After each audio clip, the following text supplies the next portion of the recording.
This is for my students inside of my memberships, and it's a continuation of my series around mindset. I wanted to talk to you today about fear and fear of failing. This came up a lot. I did a survey to ask what you wanted me to talk about, and this came up so much. This idea of just not being brave or finding courage, and then also the idea of being afraid to quote unquote fail. I have a lot of experience with these things, so I'm happy to tell you about some of my thoughts about it.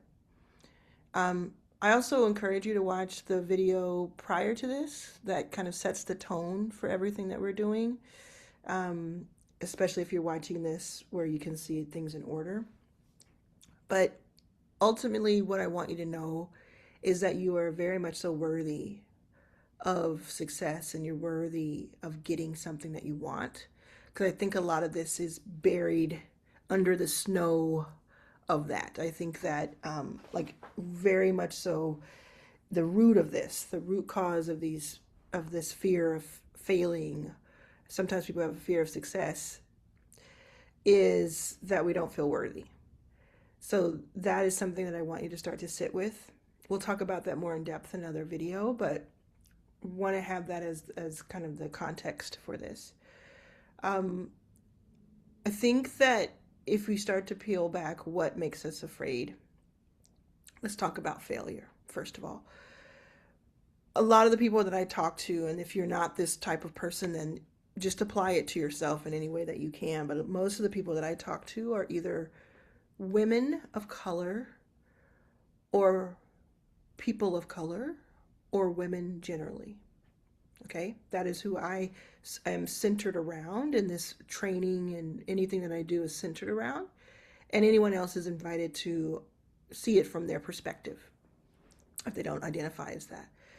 And most of the time, the people who are paying closest attention to me, no matter what their gender, orientation, or race is, they feel underappreciated. They feel like the underdog. I call it underestimated, right? And I want you to know, having been someone who has been homeless, someone who has had housing insecurity, someone who has had food insecurity for multiple years, decades, rather than just a little, like more of my life has been like that than has not. I can tell you that being on the other side of that now, and seeing wealth up close and personal, seeing it from like being in these rooms and personally experiencing what it is like to work with people who have a lot of wealth or people who have a lot of means or success, that they are no better than you are, and that I am. I am no better than you are. They are not smarter than you are in most cases, like by and large, right? I guess if we took IQ tests, some people may be smarter considered and some people maybe not. But just generally speaking, they are not superhuman. They are not on a different plane than you are and that I am on. It is that circumstances, luck, work, effort on their part, all of those things have led, some combination have led to where they are.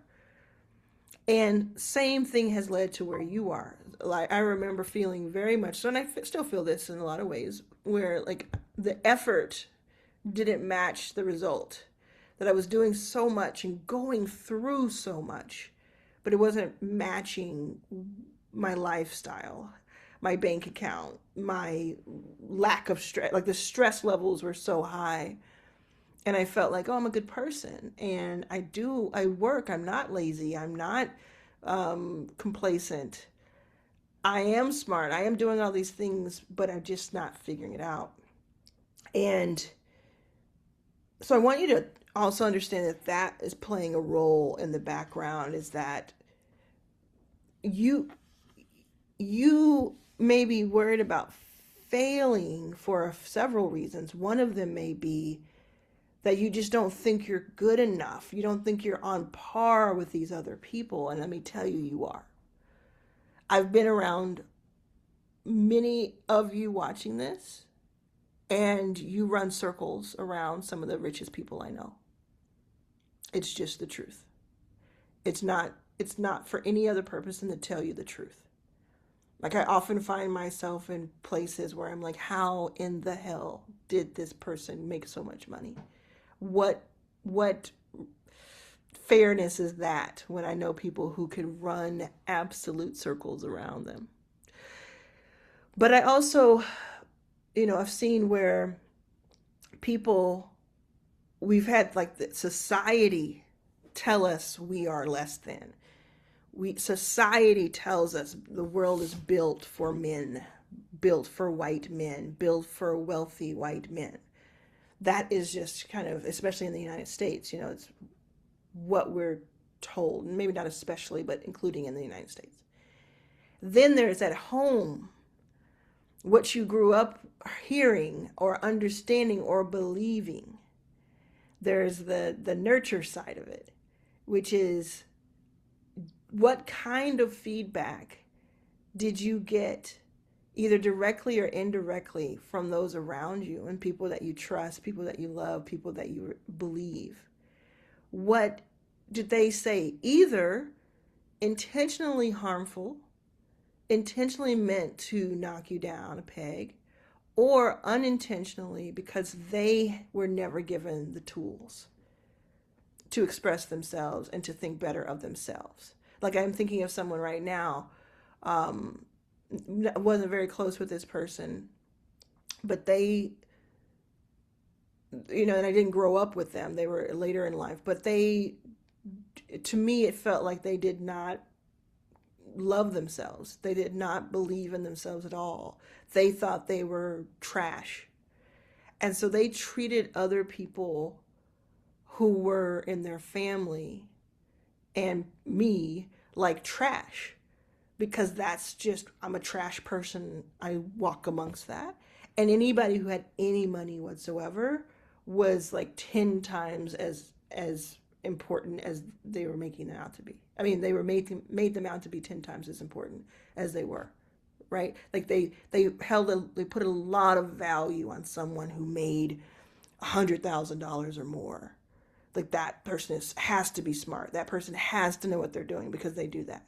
Not taking into consideration at all that this person may not be a good person, or maybe a bad friend, or maybe a racist, or anything, right? It just literally, it was black and white for them. And what I am grateful for is that I did not buy into that. I did not believe that, mostly because of my age, I think, but also because I was younger and had a little sass to me, if you can imagine. So I don't think I would have taken that sub 18. But a lot of people do. They hear what someone says about them and they believe it as gospel. It must be true. More than one person has said this to me. Instead of thinking perhaps these people are spewing this on you because that's the only way they know how to cope. They don't have the coping mechanisms that they should have. And a lot of times it's not fair, because many times it's people who are supposed to be taking care of you or wrapping you in love.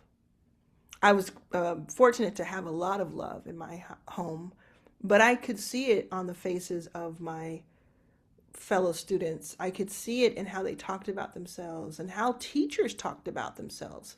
Because, we're talking about people in the 80s and 90s who would have been born in the 40s, 50s, 60s, 70s in some cases. And there wasn't a lot of therapy talk. There wasn't a lot of this kind of conversation. Is like, don't even get me started. If you're a man, if you're a guy, are you getting this kind of feedback and love and care, or are you being punched in the arm and called gay if you decide to be emotional? So it's a lot of that.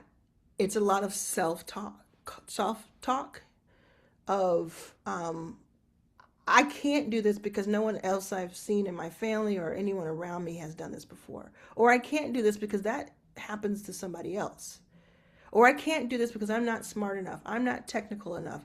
I'm not educated enough. I'm not rich enough. I'm not this enough. And that is like this thing you say to yourself, either again, directly, you say it to yourself, or it's happening behind closed doors. You don't even realize that it's happening there. And what's interesting to me is that it happens with people who are already successful. I know a lot of people who are very successful, mostly women, who talk about themselves in such a poor way. And I have to imagine, if they're talking about themselves that way, what are they saying with that, like, to themselves? What is their inner monologue like? But I just believe that it has to do with what they have been told about themselves, what they chose to believe, and what indelible mark was made when they were a certain age that was impressionable. And I'm not a therapist, I'm not a doctor, I'm not an expert when it comes to this stuff, so I can't start to pull you out of that in a technical way. But I can tell you that if you can find the fortitude and the strength, and the logic that I try to play with, to understand that is a lot of times, most of that, 99% of that, is someone else's garbage thrown on you, unfortunately. But you do not have to accept it. You do not have to wade in it and sit in it and be marinated in this trash. Sorry for the descriptors, but like, it's true. It's toxic.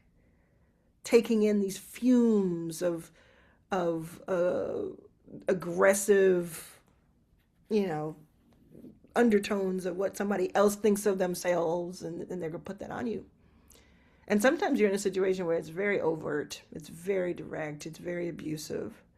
But a lot of times there's this hiddenness of it. There's just like a fog in the air that is like pervasive, and it's just there. So you just think it's the truth, and it's not. It's fake. So then another thing I do is I think about, when I feel fear of failing, when I feel fear in general, is I think about what happens if it works. I remember sleeping on the floor of an airport at San Francisco airport, 2015, obviously, 2015. And I was scared. I was scared because I was homeless. I was like, I'm scared. I don't like that feeling. It's been like, I'm physically worried about my health and well-being. And I also was scared of, like, is this ever going to work? Am I ever going to be able to do the thing that I've set out to do? And even if I don't, like, how do I get out of this mess? And what helped me so much was imagining the world without what I wanted to happen. A year prior, I was in a parking lot of a hotel that my mom and I had been sharing for weeks. And I talk about it in my book, It's About Damn Time. If you ever pick that up or get the audio version, I think it'll help you a lot with a lot of these topics. Listen to it today. It'll change something in you. But I was walking around, and I was like trying to do something really crazy and audacious, like build a venture capital fund. It's a whole thing. The stories in the book too. But I was trying to do this big thing, and we were poor. And I remember thinking to myself, I think I'm crazy. I think I'm like clinically crazy because I'm trying to do this. And I have to make a decision. Am I going to keep going, or am I going to go like I had tried to get regular jobs to make ends meet. I wasn't like delusional. At the time. But I was like, do I keep going, or do I do this? And I told myself, close your eyes and imagine the world in 5 years. And imagine that this fund that you're building that invests in underrepresented people does not exist. You never made it happen. Can you live with that? So I did. So I don't know where it came from, honestly. It just came to me. I said it to myself, and I did it. And I stood there in the parking lot, and I closed my eyes, and I imagined it with my mind's eye, and my eyes shot open. And I still remember it, 10 years, 11 years later, more than that. And I said, no, I can't stomach the thought of this not existing, what would become backstage capital that has made so much news, that has invested in 200 companies led by underrepresented founders, more than that, actually. We stopped at saying it at 200, it's much more than that. And that changed the face of venture capital for good. Like, really, truly did. Hundreds of funds were created from that, were inspired by that, and thousands of investors and founders were born from it. And it still has its legacy, and it'll eventually fade away, all that beginning of it, and the story will get smaller and smaller. But if I had not had that moment in the parking lot where I challenged myself to imagine a world where this thing didn't exist, that thing I didn't even know what it was really going to be, and if that hadn't scared me, that scared me more than failure. I'll say that again because of the alarm. The thought of it not existing in the world was more frightening to me than the fear of failing. So I want to talk to you. I want you to do that same exercise. I want you to pause this video, and I want you to close your eyes, and I want you to think about what you're working on, the big picture of what you're working on, not the PDF, and not the school account, not the stand store, the big picture of how you're helping people and the big imprint you're making on the world. And you imagine 5 or 10 years ago, you never did it. It never existed. It never happened. You never tried. See if you can sit with that. If you can, it's okay. It probably means you need to do something different.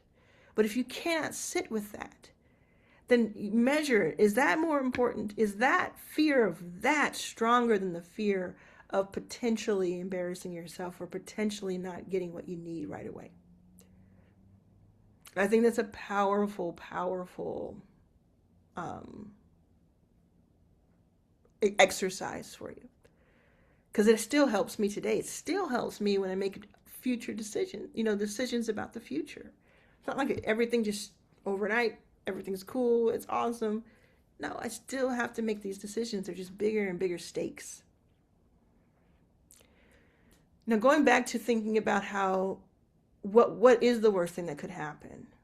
Let's say you're learning from me, and I'm teaching you how to start a school account, like a school membership, so you can have a group. And you're afraid to do it. You're like, I'm afraid of what? What are we afraid of? We're afraid of announcing it because some people are going to see it that we don't want to see it. We don't want to be embarrassed. We're afraid of, like, am I going to be capable of building it? I don't know if I understand how to build it. I don't think I understand how you make this thing work and that thing work. Are we afraid of it not doing well? I think that's a big one. We're afraid of, like, putting it out there, putting our credit card down. We get the 14-day free trial, but we also have to pay like $9 after that each month. It's not a lot of money, but it's a commitment. And we put it out there, we make an email, we make a video or 10, and maybe nobody shows up, even though it's free, because we're going to do the freemium model, which is what I suggest. But we're afraid that nobody's going to show up. We're afraid that only 2 people are going to show up, and then it's going to look embarrassing because only 2 people are there. And so we just kind of go through these things of what are we afraid of? What are we afraid of? What are you afraid of? Did I list what you're afraid of? Is there something completely different that I haven't mentioned? What are you afraid of in that scenario? Or when you put a product out, or when you put a $1,000 offer out, or a VIP day offer, or whatever, what are you afraid of? You're afraid of failing, but what is failure? Because let's look at that. What would happen? Okay, let's say that you don't figure out how to do it technically. Potentially, could you post in the group and ask and have 2 or 3 people immediately help you? Potentially, could you pay somebody a couple $100 to do it for you because they know how to do it and it takes it off your plate? Potentially, could you spend a few more hours learning how to do it and just do it kind of okay instead of perfect? Let's talk about being afraid of putting yourself out there when it comes to this scenario. Okay, the worst thing that could happen is you talk about it and people make fun of you.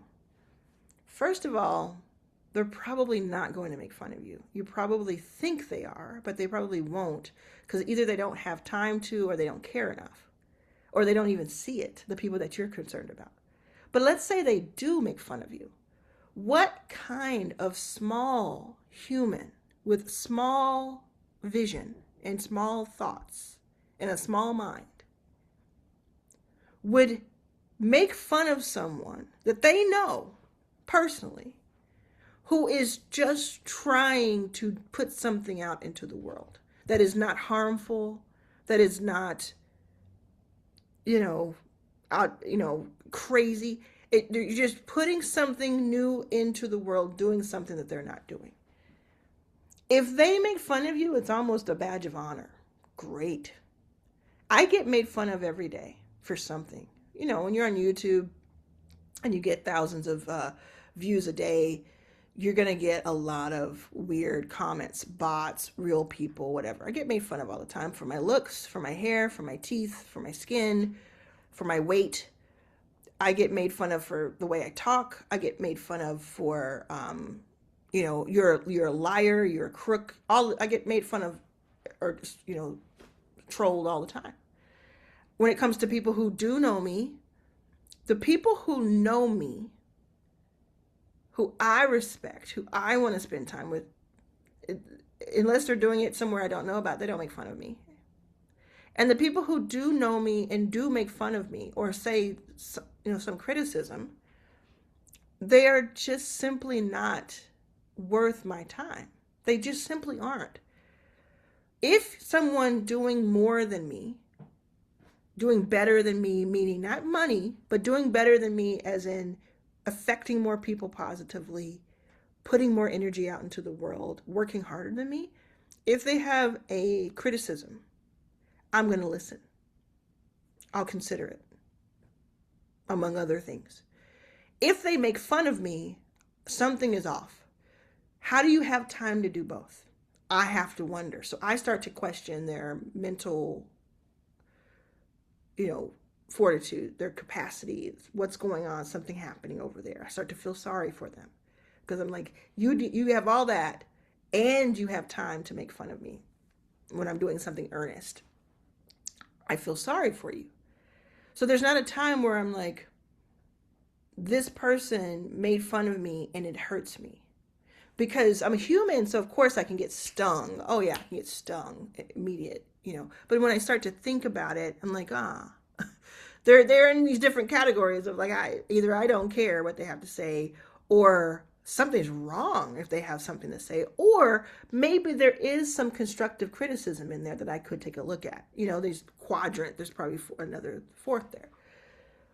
For you, if the worst thing is somebody may make fun of you, or someone may lose respect for you, or someone may talk about you at a party, or someone may tell your coworker this, that, and the other, is that really worth not doing for that when the alternative could be that you make more money and that you get to have a more freedom in your life and have a better quality of life for you and the people you care about?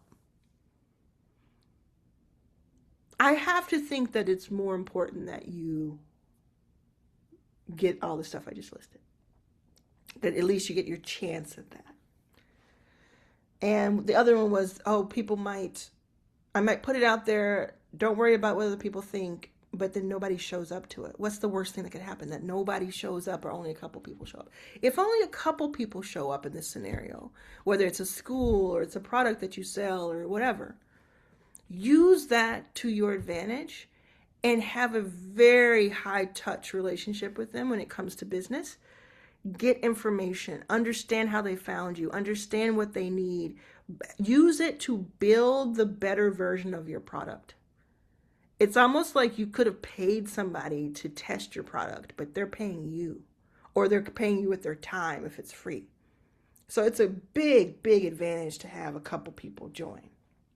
And I mean this with all my heart. I do this all the time. If something doesn't work out, but a couple people did join it, I work with them and I get more information that works later. This happened with, I have Stan OS, right? Stan operating system. Now it made like, I don't know, $25,000 in just a couple of weeks. But I originally 6 months prior to this release, I released it as a different price point, a different delivery, and one person bought it. So I refunded their money because it was going to be this long delivery. It was not a good version of it. I refunded their money. I gave them some stuff for free for the inconvenience. And I asked them a couple of questions and got some feedback. And then a few months later, I took that information and I kept thinking through it and figuring out what does it need to be. And I understood the pricing needs to be different. The delivery needs to be different. And it needs to be a lower lift for me, but higher impact for them.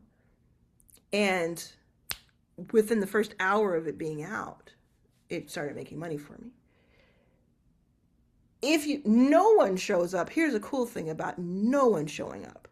If no one shows up, then no one knows no one showed up because no one was there to show up. So if you put something out there, a school, a stand, or a product, an offer, and nobody buys it, it's crickets.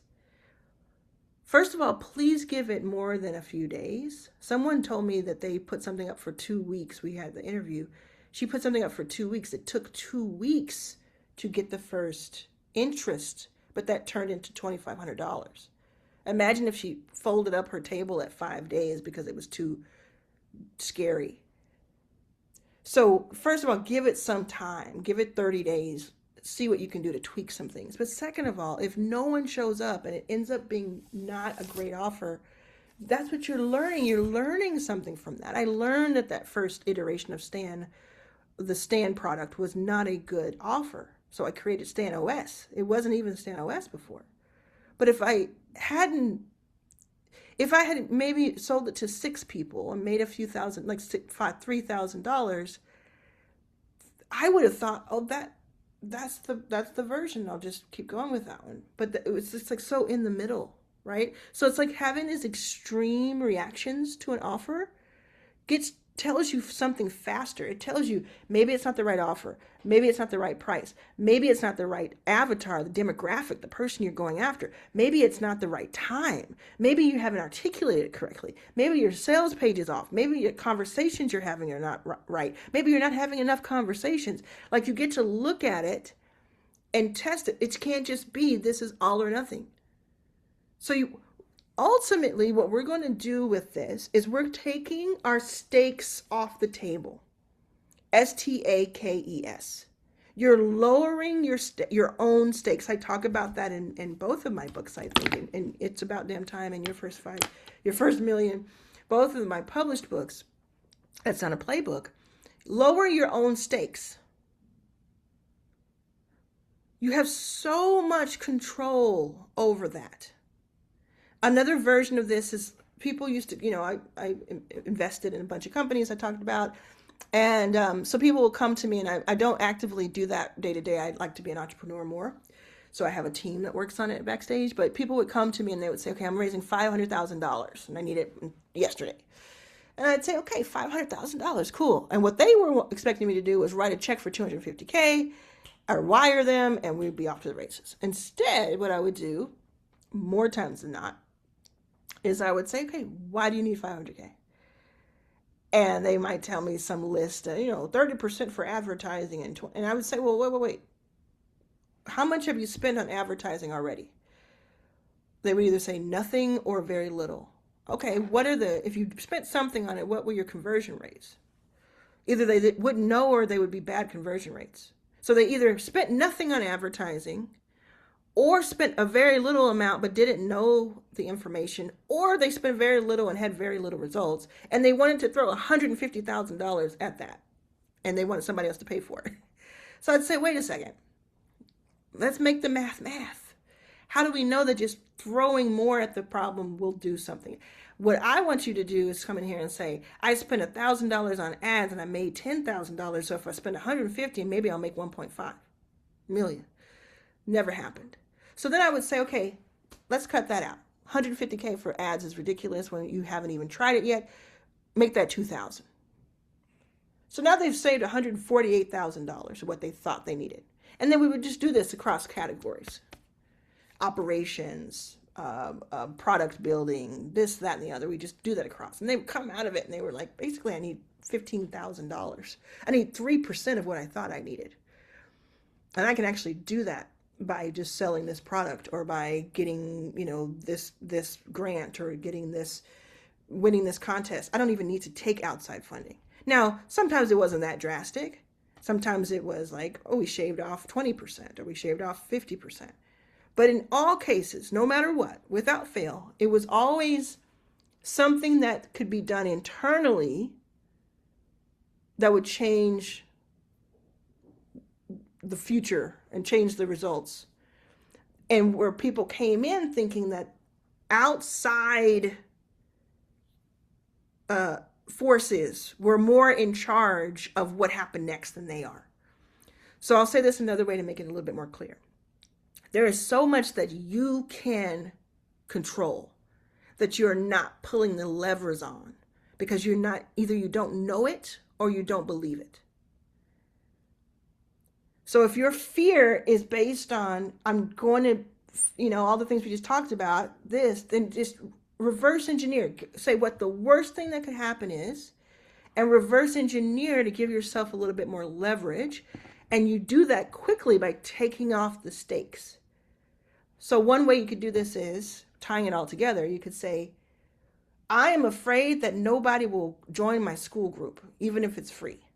So then you say to yourself, I'm going to put this out, and I'm not going to expect anyone to join yet. I'm going to do it for a different reason. I'm going to do it for the exercise of building. I'm going to do it so I can show my, my accountability partner that I built it. I'm going to do it so I can learn. I'm going to do it so that I can have it within 60 days. I want to have at least 2 people join. Like, you're taking all these high stakes off the table so that it's no longer failure. Before you even get started, you've set yourself, like what we do a lot of times is we set ourselves up for failure before we start, because we have defined what success is, some arbitrary number based on some random person. We don't even know how they even got there. Like those people coming in for the 500K usually said, because I saw it in an article that my competition raised 5 million, so I have to raise at least 500, right? Not necessarily, bro. It's just so arbitrary. And because I do this, I'm in the arena every day. I'm not just saying it as someone perched up somewhere saying, oh, you could do it for less. I'm saying, no, there's so much. You get people involved. Be creative. AI has changed everything now. Don't come to me and say you can't do something when AI exists. AI exists. So it's just, there's no excuse there. You can save time, money, headaches with AI. You can save energy with AI. So lowering your own stakes, creating your own definition of success, relieving yourself of these past aggressions by other people and transgressions by other people that have left you the residue, left you the residual of their own pain, their own issues that they did not take care of. These are ways that you can strip away fear. Another way you can strip away fear is borrowing some of my courage. Here, it's yours. Think about our president. Depending on when you're seeing this, I mean, yeah. Our president is a fool. A dangerous fool who doesn't know anything. And yet, President of the United States, most powerful position in the world. And you're out here talking about, I can't put my school page up because I'm not technical enough. Come on. We got stuff to do. You know what I mean? Think about all the things you have done, accomplished today alone. This is what I want you to do. I want you to write down the end of every day for a week, for 7 days, starting today. I would like for you to go into your email drafts, start one email draft, and you call it Monday or Tuesday or whatever the day is. The first line is that. And you write down accomplishments for that day. I got out of bed. I finished this project. I turned the sheets. Or turned the mattress. What did you accomplish big and small that day? And do that every day at the end of the day so you don't have a lot of time to forget it for 7 days. And then at the end of those 7 days, I want you to go back and I want you to read that damn list. And I want you to tell yourself or say to yourself, look what you did. Look what you accomplished. We don't think about it enough. We don't understand that enough. And a lot of times fear of failure has to do with imposter syndrome. And you may or may not have heard me talk about imposter syndrome in the past. Again, I have an entire section about it in this book particularly. We don't have time for it. We are already, first of all, we don't have that many years left on this earth. Like we get old and we leave the earth, we die. Or something happens to us and we don't even make it to old. I hope to get old, First, we just don't. And I don't mean that to scare you or just make you sad. It's just true. So we just don't have literal time for that nonsense. Second of all, we have a lot of time to make up for in the past because we have been so oppressed and suppressed. So we just have more joy to put out in the world and more innovation to put out in the world and more entertainment and more intellectual intellect to put out into the world. We have so much to give to the world and we're going to do that. And then third of all, every single day, there's someone who knows less than you do, who is worse at their job than you are, and who is not as charismatic, making more money than you are. Happening right now. In the thousands, in the millions. Someone who is not as good as you are at what they do is making more money than you are because they have chosen not to worry about imposter syndrome. So you can sit in it, you can marinate in the trash, you can decide to stay in it, you can just choose that because this happened to me and they said this and I don't feel this way. And I understand that it's not just say it and it's out of your mind. I know there's a lot of deep-seated stuff and that's why I said earlier, I'm not a therapist and I'm not an expert, so I don't want this to take the place of that. But I will tell you that I've been at the lowest places and no one is coming to save me nor you. We have to be the ones who do it. We have to be the ones who take us from the grips of imposter syndrome. Watch one 30-second clip of our current president the next time you feel like you're not worthy of something. Talking about any topic on any day. And turn that frown upside down.